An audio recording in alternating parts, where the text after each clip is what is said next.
आपसे इजाजत चाहता हूँ माननीय, धन्यवाद। Thank you. मिस प्रिया सरोज।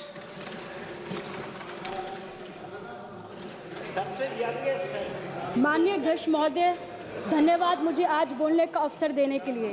मैं सबसे पहले भारत के संविधान के रचयिता बाबा साहब डॉक्टर भीमराव अम्बेडकर जी को श्रद्धांजलि अर्पित करते हुए अपनी बात शुरू करूंगी।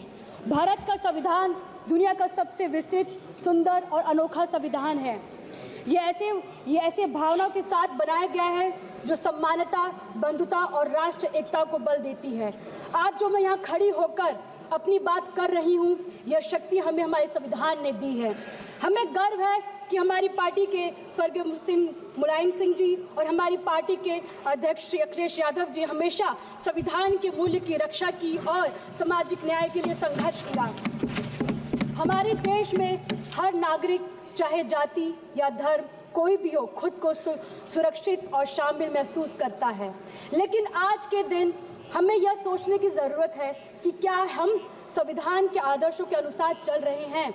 2014 से पहले भारत धर्मनिरपेक्षता, समानता और न्याय के प्रतीक था।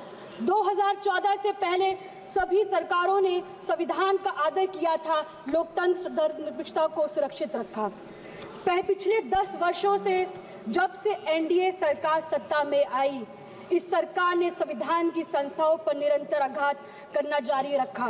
विकास के वादे पर विनाश की एक अंतहीन कथा रखी है। सरकार की नीतियां एक धर्म और प्राथमिकता देकर धर्मनिरपेक्षता को कमजोर कर रही है। असहमति जताने वाली को देशद्रोही कहा जाता और उनके खिलाफ हिंसा या धमकी को सही ठहराना आर्टिकल 19, आर्टिकल 21 सीधा उल्लंघन है। तुम्हारी फाइलों में गांव का मौसम गुलाबी है, तुम्हारी फाइलों में गांव का मौसम गुलाबी है, मगर ये आंकड़े झूठे हैं और ये दावा किताबी है। 2018 में लाए गए इलेक्टोरल बॉन्ड ने राजनीतिक फंडिंग में पारदर्शिता को खत्म किया, जिसे सुप्रीम कोर्ट ने असंवैधानिक बताया। कंट्रोवर्शियल कृषि कानून ने किसानों का विश्वास तोड़ा, उन्हें रद्द किया गया, लेकिन किसानों की समस्या आज भी अनसुलझी है। मंदिर मस्जिद के नाम पर संभल जैसे नए नए विवाद को जन्म देकर समाज में निरंतर घृणा और नफरत का माहौल पैदा किया जा रहा है।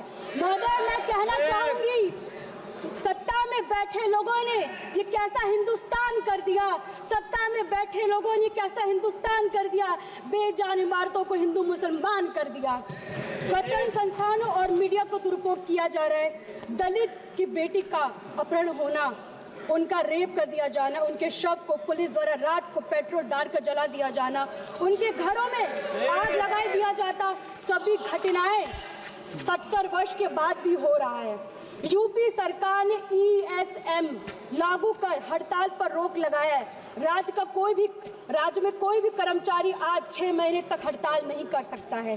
साल 2014 से पहले तक जितने भी चुनाव हुए उन पर कभी उंगली नहीं उठी है, परंतु पिछले कुछ वर्ष में जिस प्रकार EVM पर उंगली उठी है, मत के साथ हेरफेर की बात समझ में आज सामने आई है। इससे निश्चय मतदाताओं के मन में भ्रम पैदा हुआ है। मैं आप सभी से आग्रह करती हूँ कि पिछले 10 वर्ष में ध्यान दें। यह ऐसा दशक रहा जिसमें हमारे संविधान जो हमें एक राष्ट्र के रूप में जोड़ता है, को कमजोरी करने की कोशिश की जा रही है। हर दिन हमें ऐसे काम और नीतियों देखने को मिलता है जहां अधिकारों और स्वतंत्रता को छीनने का प्रयास कर रहे हैं। हमें याद रखना चाहिए कि हमारे प्रियम्बल यह हमारे सामूहिक सपनों और मूल्य का प्रतीक है। ये जस्टिस, लिबर्टी और इक्वालिटी की बात करते हैं। ये केवल शब्द नहीं है, बल्कि हमारे लोकतंत्र की नींव है। ये सिद्धांत हर नागरिक के सम्मान और गरिमा से जीने का अधिकार सुनिश्चित करने के लिए बने हैं। समाजवादी पार्टी पिछड़े, दलित, अल्पसंख्यक समुदाय के साथ मजबूती से खड़ी है। उनके अधिकारों को उत्थान करने का प्रतिबंध है और हम सुनिश्चित करते हैं कि उनकी आवाज़ हर राजनीतिक चर्चा में सुनी जाए। जाति जनगणना को हम सामाजिक और आर्थिक असमानताओं को दूर करने और समान अवसर प्रदान करने के लिए आवश्यकता मानते हैं। हमारा संविधान की मूल भावना है ये कि समाज के अंतिम पायदान पर खड़े व्यक्ति को मुख्य धारा से जोड़ना।